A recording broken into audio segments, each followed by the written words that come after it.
चलिए दोस्तों, जानते हैं आज की देश और दुनिया की सिलेक्टेड काम की और महत्वपूर्ण 50 बड़ी खबरों को सिर्फ 10 मिनट में। पर अभी तक आपने इस वीडियो को लाइक नहीं किया तो लाइक कर दीजिए।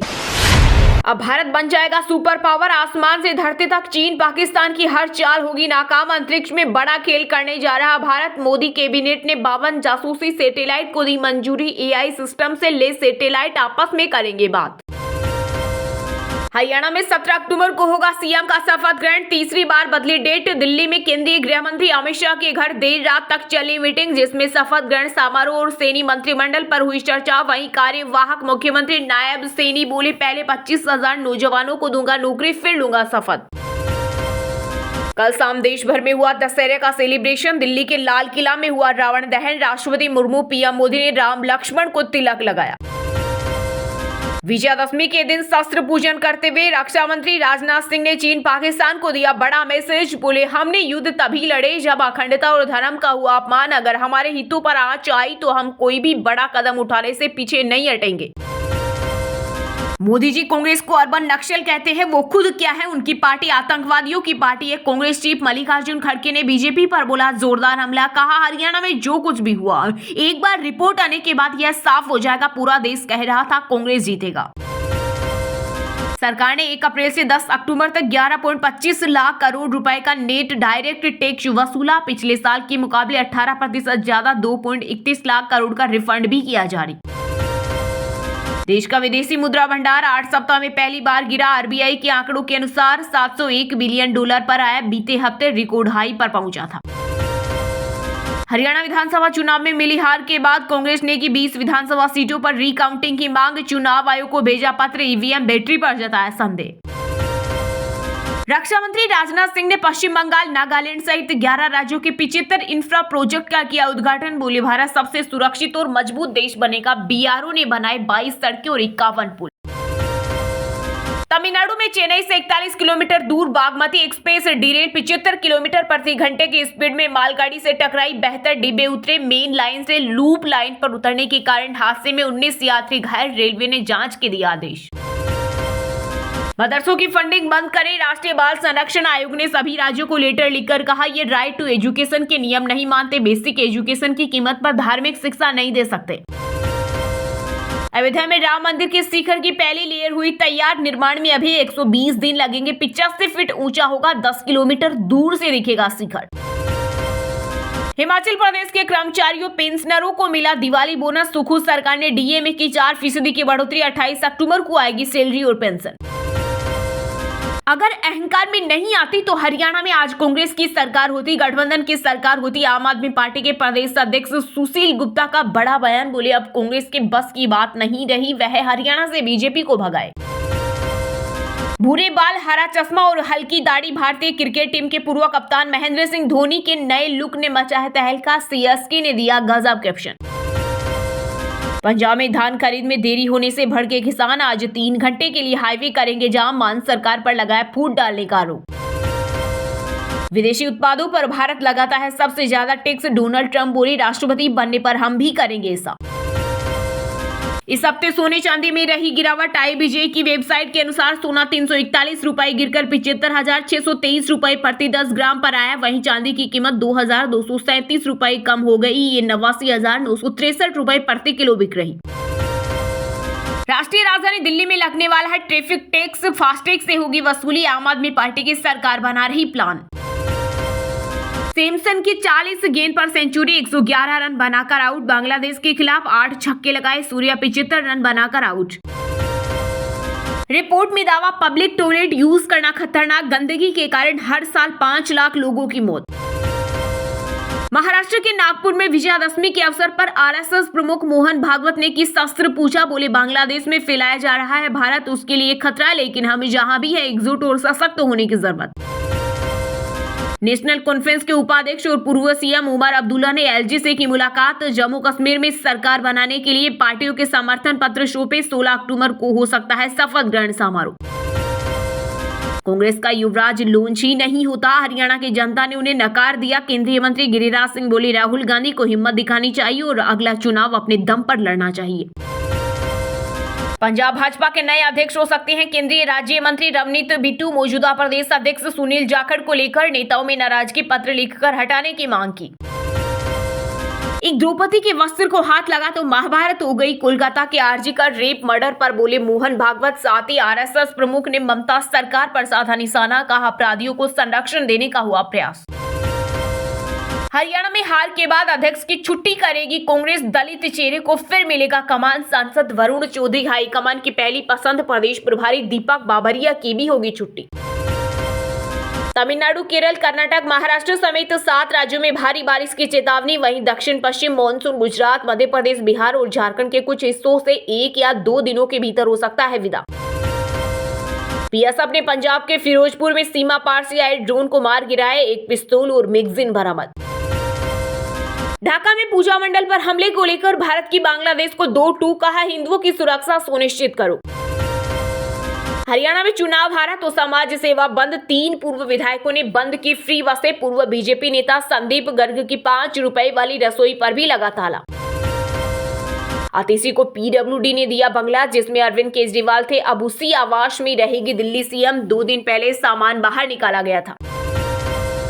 यूपी विधानसभा उपचुनाव को लेकर एनडीए में अनबन, बीजेपी की रणनीति से असहज निषाद पार्टी। 10 में से 2 क्षेत्रों की सीटों पर ठोका दावा।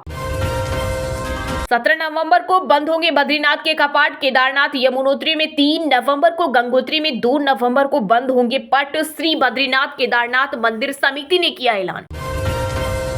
कोलकाता रेप मर्डर के खिलाफ अनशन पर बैठे डॉक्टर की हालत स्थिर, बाकी 6 की बिगड़ी। कहा पुलिस हड़ताल खत्म करवाने के लिए हमारे मरीजों पर दबाव डाल रही। देश की सीमाएं पूरी तरह सुरक्षित, हिमाचल प्रदेश के राज्यपाल शिव प्रताप शुक्ल ने राजस्व मंत्री जगत सिंह नेगी के बयान को बताया औचित्यहीन। बोले भारत की सीमा पर अतिक्रमण का साहस किसी में नहीं। श्रीदेवी चौक के नाम से जाना जाएगा मुंबई के लोखंडवाला का जंक्शन। दिवंगत अभिनेत्री के सम्मान में बीएमसी का बड़ा फैसला। तमिलनाडु के त्रिची में एयर इंडिया प्लेन की हुई emergency landing, hydraulic system fail हुआ। 3 घंटे आसमान में चक्कर काटे, 141 पैसेंजर लेकर शारजाह जा रहा था। जम्मू कश्मीर में 51 विधायक पहली बार पहुंचेंगे विधानसभा। वहीं कांग्रेस ने विधायक दल के नेता चुनने का अधिकार हाईकमान को सौंपा। दिल्ली के उपराज्यपाल वीके सक्सेना महिलाओं का यौन शोषण करने वालों को बचा रहे। आम आदमी पार्टी के सांसद संजय सिंह ने एलजी पर लगाए गंभीर आरोप। बांग्लादेश में अब भी सुरक्षित नहीं है हिंदू, दुर्गा पूजा में डाली जा रही अड़चन, पंडालों को 35 बार बनाया गया निशाना। महाराष्ट्र में आरएसएस के जुलूस के दौरान तनाव, अल्पसंख्यक समुदाय ने किनारेबाजी, पुलिस ने दर्ज की 2 एफआईआर। चलिए शुरू करते हैं बहिष्कार। हिमाचल में मुसलमानों की सुरक्षा को लेकर बिफरे एआईएमआईएम नेता शोएब जमाई सेबो के बॉयकॉट को दी चेतावनी। जामनगर राजघराने के उत्तराधिकारी होंगे पूर्व क्रिकेटर अजय जडेजा। जाम साहब शत्रु शैलेश सिंह महाराज ने घोषित किया अगला उत्तराधिकारी। महाराष्ट्र विधानसभा चुनाव नहीं लड़ेगी अमरावती से पूर्व सांसद नवनीत राणा, भाजपा से मिला राज्यसभा का आश्वासन। रामलीला में वानर बने 2 कैदी हरिद्वार जेल से हुए फरार। सीता माता की खोज के बहाने निकले, 22 फीट ऊंची दीवार फांदकर भागे।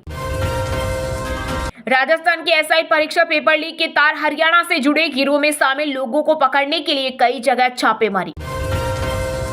इजरायली हमले में मारा गया हिजबुल्लाह का एंटी टैंक कमांडर अराएब अल सोगा, दक्षिणी लेबनान में हुआ ढेर। हरियाणा के कैथल में हुआ बड़ा हादसा, कार अनियंत्रित होकर सिरसा ब्रांच नहर में गिरी, 4 महिलाओं और 3 बच्चों समेत एक ही परिवार के 8 लोगों की मौत। गुजरात के मेहसाणा में बड़ा हादसा, मिट्टी धंसने से निर्माण स्थल पर 7 मजदूरों की मौत। फैक्ट्री में टैंक खोदते वक्त मिट्टी गिरी, कई के फंसे होने की आशंका, रेस्क्यू जारी।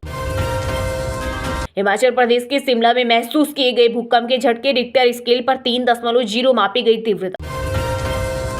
चलिए दोस्तों, अब जानते हैं जो आम आदमी के काम की और फायदेमंद खबरें हैं उनको विस्तार से। पर इससे पहले अभी तक आपने इस वीडियो को लाइक नहीं किया तो लाइक कर दीजिए। मोदी कांग्रेस को अर्बन नक्सल कहते हैं, वो खुद क्या है? उनकी पार्टी आतंकियों की पार्टी है। कांग्रेस चीफ मल्लिकार्जुन खड़गे ने बीजेपी पर बोला जोरदार हमला, कहा हरियाणा में जो कुछ भी हुआ एक बार रिपोर्ट आने के बाद यह साफ हो जाएगा कि क्या करने की जरूरत है और यह कैसे हुआ। जी हाँ, कांग्रेस अध्यक्ष मल्लिकार्जुन खड़गे ने प्रधानमंत्री मोदी और भारतीय जनता पार्टी पर करारा हमला बोला है। उन्होंने बीजेपी को आतंकी पार्टी बताया। खड़गे ने कहा कहा कि नरेंद्र मोदी हमेशा कहते हैं कि कांग्रेस अर्बन नक्सल की पार्टी है, उनकी पार्टी ही आतंकी पार्टी है, लिचिंग करते हैं, मारते हैं, ऐसी के लोगों के मुंह में पेशाब करते हैं। यह पहली बार नहीं है जब कांग्रेस अध्यक्ष मल्लिकार्जुन खड़गे ने बीजेपी पर हमला बोला। इससे पहले भी वह कई बार बीजेपी पर निशाना साध चुके हैं, लेकिन इस बार उन्होंने जिस तरह से बीजेपी को लेकर बयान दिया है उससे राजनीति गरमाना तय माना जा रहा है। हरियाणा विधानसभा चुनाव में हार कांग्रेस को पच नहीं रही है। विधानसभा चुनाव के रिजल्ट को लेकर मल्लिकार्जुन खड़गे ने सवाल उठाते हुए बीजेपी पर बड़ा हमला बोला। खड़गे ने कहा कि पूरा देश बोल रहा था कि कांग्रेस जीतेगा, बीजेपी की लीडरशिप भी बोल रही थी। ऐसा कौन सा फैक्टर है जो कांग्रेस को हराया है? कांग्रेस अध्यक्ष खड़गे ने आगे कहा, जो लोग ट्राइबल लोगों को लाकर रेप करते हैं उन लोगों को ये लोग सपोर्ट करते हैं। मोदी की गवर्नमेंट जहां भी एससी और ट्राइबल्स पर अत्याचार होता है, देश और लोगों के बारे में कम बोलते हैं, पार्टी के बारे में ज्यादा बोलते हैं। खड़गे ने कहा, हरियाणा में जो कुछ भी हुआ हम उस घटना के संबंध में एक बैठक कर रही हैं। एक बार रिपोर्ट आने के बाद यह साफ हो जाएगा कि क्या करने की जरूरत है और यह कैसे हुआ। उन्होंने कहा पूरा देश और यहां तक कि बीजेपी भी कह रही थी कि कांग्रेस जीतेगी, लेकिन उसके बाद भी वे कौन से कारक थे जिनके कारण कांग्रेस हार गई। खड़गे ने कहा, जीत के दौरान बहुत से लोग होंगे जो इसका श्रेय लेंगे और हार के दौरान बहुत से लोग होंगे जो इसकी आलोचना करेंगे। अगर हमारे हितों पर आंच आई तो हम कोई भी बड़ा कदम उठाने से पीछे नहीं हटेंगे। रक्षा मंत्री राजनाथ सिंह ने दार्जिलिंग में सेना के जवानों के साथ विजयादशमी के दिन शस्त्र पूजा करते हुए चीन पाक को दिया बड़ा मैसेज। बोले, हमने युद्ध तभी लड़े जब अखंडता और धर्म का हुआ अपमान। जी हां, शनिवार को पूरे देश में विजयादशमी का त्योहार मनाया गया। इस दिन पूजा में अस्त्र शस्त्रों को सामने रखकर पूजा करने की परंपरा रामायण और महाभारत काल से चली आ रही है। आज भी हमारी सेना इस परंपरा को निभाती है। इसी उपलक्ष्य रक्षा मंत्री राजनाथ सिंह ने दार्जिलिंग में सुकना कैंट में सेना के जवानों के साथ शस्त्र पूजा के इस दौरान अपने संबोधन में उन्होंने कहा, अगर भारत के हितों पर बात आती है तो हम कोई भी बड़ा कदम उठाने से पीछे नहीं हटेंगे। भारत एकमात्र ऐसा देश है जहां शास्त्रों और शस्त्रों दोनों की पूजा की जाती है। राजनाथ सिंह ने कहा, हमने कभी भी किसी देश पर पहले हमला नहीं किया, हमें किसी से कोई दुश्मनी नहीं है। हमने युद्ध तभी लड़ा जब किसी देश ने हमारी अखंडता और संप्रभुता का अनादर किया हो, जब किसी देश ने धर्म, सत्य और मानवीय मूल्यों का अपमान किया हो। उन्होंने आगे कहा, सीमाओं पर सेनाओं की मौजूदगी से किसी भी घटना की संभावना नहीं है, लेकिन मौजूदा हालात में अनदेखी नहीं कर सकते। दुनिया में कुछ भी हो, तैयारियों में कोई कमी नहीं होनी चाहिए। वहीं भारत अगले 5 सालों में 52 जासूसी सैटेलाइट लॉन्च करेगा। इस सैटेलाइट्स का मकसद पड़ोसी देशों चीन, पाकिस्तान की गतिविधियों पर नजर रखना है। इससे सेना की निगरानी क्षमता में काफी बढ़ोतरी होगी। टाइम्स ऑफ इंडिया ने इसरो के सूत्र के हवाले से यह जानकारी दी है। रिपोर्ट के मुताबिक पीएम मोदी की अध्यक्षता वाली सुरक्षा मामलों की कैबिनेट समिति ने 7 अक्टूबर को स्पेस बेस्ड सर्विलांस प्रोग्राम के तीसरे फेज को मंजूरी दे दी। ये सभी सैटेलाइट आर्टिफिशियल इंटेलिजेंस बेस्ड होंगे। 36,000 किलोमीटर ऊंचाई पर ये आपस में कम्युनिकेट कर सकेंगे। इससे पृथ्वी तक सिग्नल भेजेंगे, मैसेज, तस्वीरें भेजने में आसानी होगी। इसरो के एक वरिष्ठ अधिकारी ने पिछले दिसंबर में कहा था, हमारे पास उपग्रहों के बीच संचार होगा, ताकि अगर कोई उपग्रह 36,000 किलोमीटर की ऊंचाई पर जीईओ में कुछ पता लगाता है तो वह निचली कक्षा में दूसरे उपग्रह से अधिक सावधानी से जांच करने और फिर हमें अधिक जानकारी देने के लिए कह सकता है। यह क्षमता हमें बहुत संभावनाएं देती है। हरियाणा विधानसभा चुनाव में मिली हार के बाद कांग्रेस ने की 20 विधानसभा सीटों पर रीकाउंटिंग की मांग। चुनाव आयोग को भेजा पत्र, ईवीएम बैटरी पर जताया संदेह। जी हां, हरियाणा विधानसभा चुनाव में मिली हार को कांग्रेस पचा पाने को तैयार नहीं दिख रही। कांग्रेस ने 20 विधानसभा सीटों पर रीकाउंटिंग की मांग की। इसमें पानीपत शहर, होडल, बलभड़ और फरीदाबाद NITC शामिल है। इन सीटों के अलावा नारनौल, करनाल, डबवाली, रेवाड़ी, होडल, कालका, इंद्री, बड़खल, नलवा, रानिया, पटौदी, पलवल, बलगढ़, बरवाला, उचाना कला, घरूड़ा, कोसली और बादशाहगढ़ सीटें शामिल है। कांग्रेस ने इन सीटों पर पुनर्मतगणना की मांग की। साथ ही कांग्रेस ने ईवीएम की बैटरी 90% से ज्यादा चार्ज होने पर सवाल उठाते हुए छेड़छाड़ का संदेह जताया है। कांग्रेस प्रवक्ता पवन खेड़ा ने प्रेस कॉन्फ्रेंस कर कहा था कि हरियाणा चुनाव नतीजे पूरी तरह से अप्रत्याशित हैं और हम तो यहां तक कहेंगे कि जिस तरह की शिकायतें लगातार आ रही है ये अस्वीकार्य है। लगातार शिकायतें आ रही है कि कैसे कुछ मशीनों की बैटरी जो 99% थी उनमें हमें हारते हुए दिखाया गया और जिन मशीनों को छुआ नहीं गया, जिनकी बैटरियां 60 से 70% थी, उनमें हमारा उम्मीदवार जीतता हुआ दिखाई दिया। वहीं राज्यसभा सदस्य दिग्विजय सिंह ने भी इंदौर में ईवीएम पर सवाल उठाए और कहा कि ईवीएम की मौजूदा व्यवस्था के कारण मतदाता के रूप में उनका संवैधानिक अधिकार छीन चुका है। उन्होंने यह दावा भी किया कि मध्य प्रदेश विधानसभा चुनाव की तरह हरियाणा विधानसभा चुनाव में भी डाक मतपत्रों की गिनती में कांग्रेस अधिकांश सीटों पर विजयी रही थी। दिग्विजय ने कहा, मैं एक मतदाता हूं और मेरा संवैधानिक अधिकार है कि मैं जिसे चाहूं वोट उसी उसी उम्मीदवार के खाते में जाए, मैं अपने हाथ से मतपत्र को मतपेटी में डालूं और इस तरह डाले गए मतों की 100% गिनती हो। यह मेरा संवैधानिक अधिकार है जो ईवीएम की मौजूदा व्यवस्था से छीन चुका है।